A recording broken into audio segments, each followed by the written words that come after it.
Assalamualaikum warahmatullahi wabarakatuh. Halo semuanya, apa kabar? Kembali lagi di channel Nurul Alam TV. Jadi sebelum kita mengaji kitab Fathul Qorib, aku akan mengadakan giveaway kepada kalian semua, dimana giveaway ini dikhususkan untuk santri Nurul Alam yang sering mengisi list absen, mengirimkan bukti screenshot di grup WhatsApp. Jadi di sini saya akan memilih hari-harinya dulu ya, dimulai dari hari Senin sampai dengan Jumat. Dan apabila di sini terpilihnya hari tersebut, misal hari Kamis, maka saya akan mencari list absennya hari Kamis. Jadi kita mulai. 1, 2, 3, go! Ternyata hari Senin yang terpilih. Oke, kita lihat hari Senin siapa aja yang mengisi absennya. Monday. Ini yang isi absen ada 19 orang. Terus kita catat ya yang mengirimkan bukti SS-nya.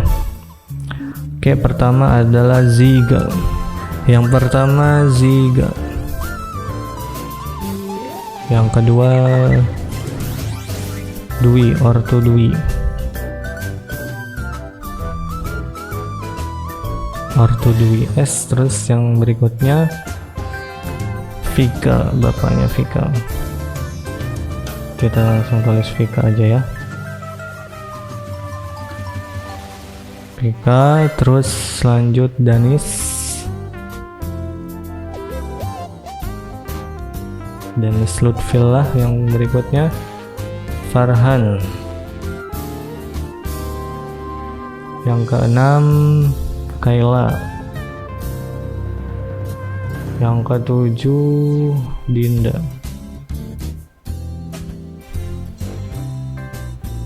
8 oh nih Syafiq ya. Yang ke-9 Jami. Yang ke-10 Husna. Yang ke-11 Torik. Ke-12 Alif Yandra. Alif. Ke-13 Dilah.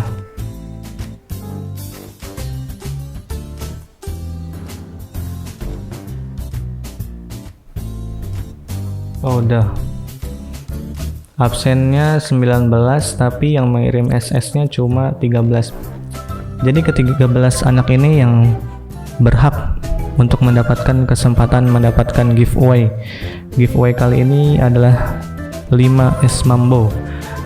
Jadi masing-masing anak mendapatkan 1 es dan bisa diambil pada hari Selasa ketika mengaji. Oke, kita langsung create roulette. Giveaway pertama ya. Bismillahirrahmanirrahim, kita spin pemenang pertama. Pemenang pertama adalah Ortu Dwi S ya. Kayaknya Dwi Sri ya, itu kalau nggak salah namanya. Dwi. Lanjut ke pemenang kedua. Saya hanya memilih 5 ya. 1, 2, 3. Bismillahirrahmanirrahim.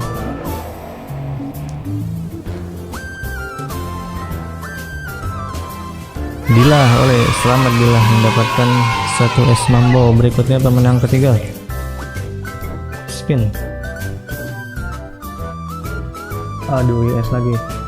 Ulang.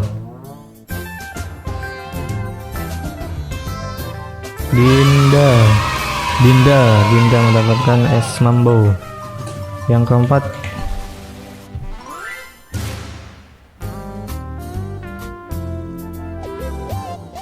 Danis L. Oke. Pemenang terakhir ya, satu lagi. Terakhir. Vika, selamat Vika mendapatkan 1 es mambo. Ini dia pemenangnya, kita sudah dapatkan ya 5 orang. Untuk yang belum beruntung, jangan kecewa dulu. Insya Allah minggu depan aku akan mengadakan giveaway lagi. Silahkan mengambil hadiahnya di hari Selasa ya ketika mengaji. Oke, sekarang kita lanjut ngaji ke kitab Fathul Qorib.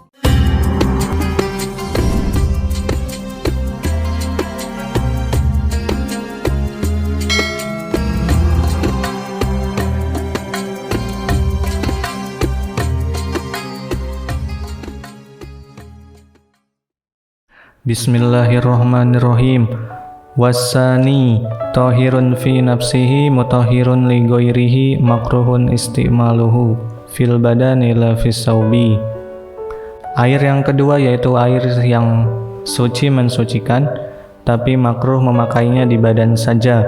Tidak makruh untuk mensucikan pakaian, yaitu air wahwal ma'ul musammasu ayil musakhanu bi ta'siri syamsi fihi wa inna ma yukrahu syar'an bi qatrin harin fi inzahin muntabain illa ina an-naqadaini li sawfa ijawahirihima wa iza baruda zalat al-karahatu wa ikhtara an-Nawawi adam al-karahati mutlaqan wa yukrahu aidan syadidus sukhunati wal burudati, yaitu air yang dipanaskan dengan sinar matahari. Menurut pandangan syara, air yang dipanaskan dengan sinar matahari dalam tempat selain yang terbuat dari emas dan perak, maka hukumnya makruh digunakan. Selanjutnya, apabila air yang dipanaskan tersebut menjadi dingin, maka hukumnya tidak makruh memakainya. Imam Nawawi berpendirian atau berpendapat bahwa air tersebut hukumnya mutlak, tidak makruh, tetapi justru makruh memakai air yang sangat panas atau dingin sekali. Jadi jangan sekali-kali kita berwudu ataupun mandi dengan air yang sangat panas dan juga sangat dingin, karena bisa berbahaya bagi kulit, bagi tubuh, bagi kesehatan kita. Lanjut bagian air yang ketiga. Wal qismus salisu tahirun. Wal qismus salisu tahirun fi nafsihi ghairu mutahirin li ghairihi wa huwal ma'ul musta'malu fi rafi hadasin aw izalati najasin illam yataghayyar walam yasdad waznuhu ba'da infisalihi amma kana ba'da i'tibari ma yatasarrabuhu al-maghsulu minal ma'i. Air yang ketiga yaitu air suci tidak dapat mensucikan kepada lainnya, yaitu air mustakmal. Apa itu air mustakmal? Yaitu air yang sudah pernah terpakai untuk menghilangkan hadas atau najis. Jika memang air itu tadi tidak berubah atau tidak bertambah dari asal mulanya sesudah diperkirakan adanya air yang meresap pada benda yang dibasuh atau dicuci. Lanjut, wal mutaghayyiru ay wa min hadzal qismi al ma'ul mutaghayyiru ahadu awsafihi bima ay bi syai'in khalatahu min at-tahirati taghayyiran yamna'u itlaqas mil ma'i alaihi fa innahu tahirun ghairu tahurin hissiyan kana at-taghayyuru aw taqdiriyan ka'an ikhtalata bil ma'i ma yuwafiquhu fi sifatihi kama il waradi al munqati'i ar-raihati wal ma'il mustamali fa illam yamna itlaqas mil ma'i alaihi bi an kana taghayyuruhu bit tahiri yasiran au bima yuwafiqul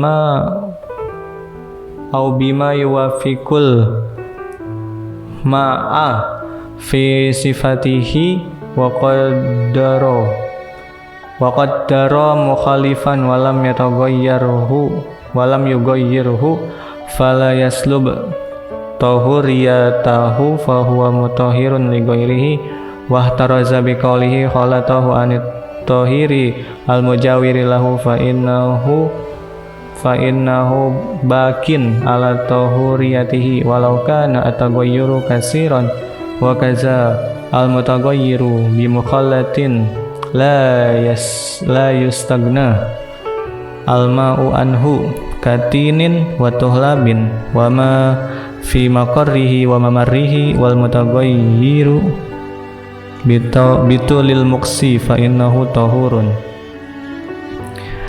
Lanjut, air yang suci mensucikan, air yang suci tapi tidak mensucikan. Yang kedua adalah air yang berubah atau disebut al-mutaghayyir, yaitu adalah air yang berubah salah satu dari beberapa sifatnya.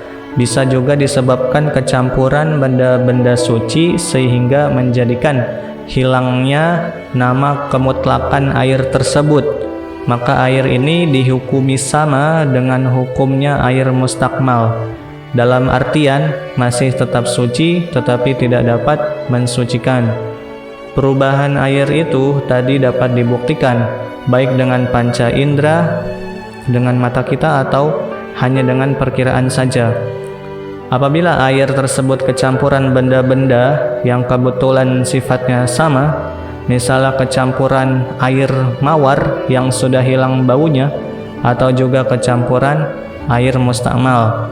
Apabila air itu berubah tidak sampai menghilangkan nama air mutlak, misalnya disebabkan kecampuran benda suci dengan sedikit mengalami perubahan, maka air itu hukumnya suci dan mensucikan.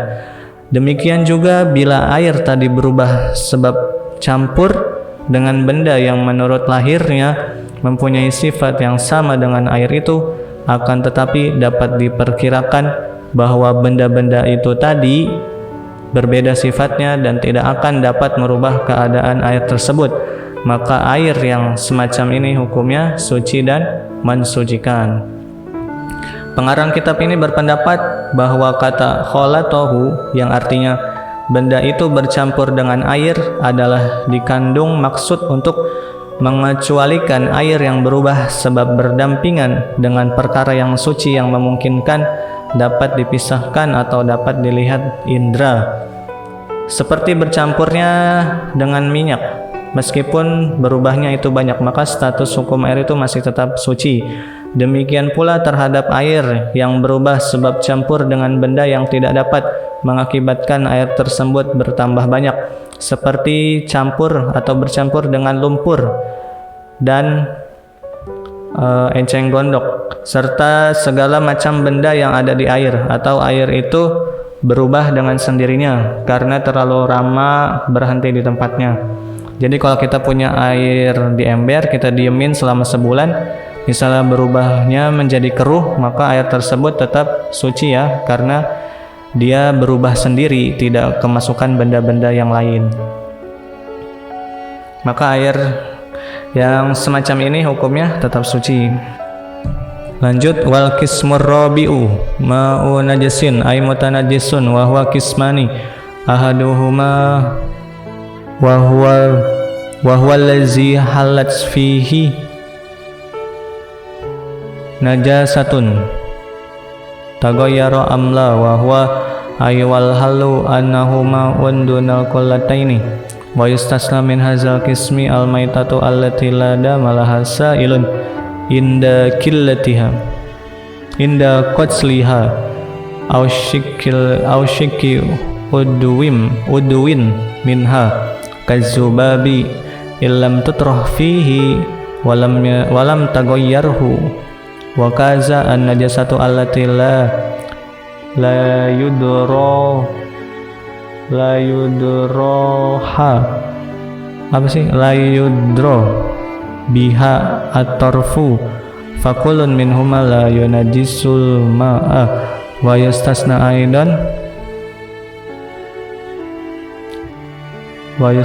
aidan suwarun mazkuratun fil mabsutati wa asyara lil qismisani min al-qismir rabi'i biqaulihi aw kana kasiran kullataini fa aksara fataghayyara yasiran aw kasiran wal kullatani 500 ritlin al-Baghdadi taqriban fil as-sahih fihi mawaritlu al-Baghdadi indan Nawawi samania mi'atun wa samaniyatun wa isruna dirhaman wa arba'atu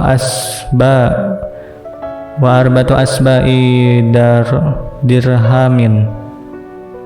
Mungkin ini darohima ya. Darohima wa tarakal musannifu kisman khomisan wa huwal ma'ul mutahhiru al haramu kal wudu'i bima'in magsubin aw musabbalin lisyurbi. Oke, pembahasan berikutnya yaitu air yang keempat. Air keempat adalah air yang najis atau air yang kena najis. Nah, ini dibagi menjadi dua bagian.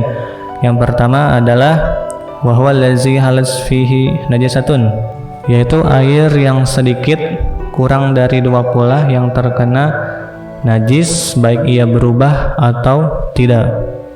Dan terkecuali apabila air tersebut terkena najis yang dimakfu, seperti kejatuhan bangkai hewan yang tidak mengalir darahnya, misalnya kejatuhan semut, kejatuhan lalat, dan sebagainya.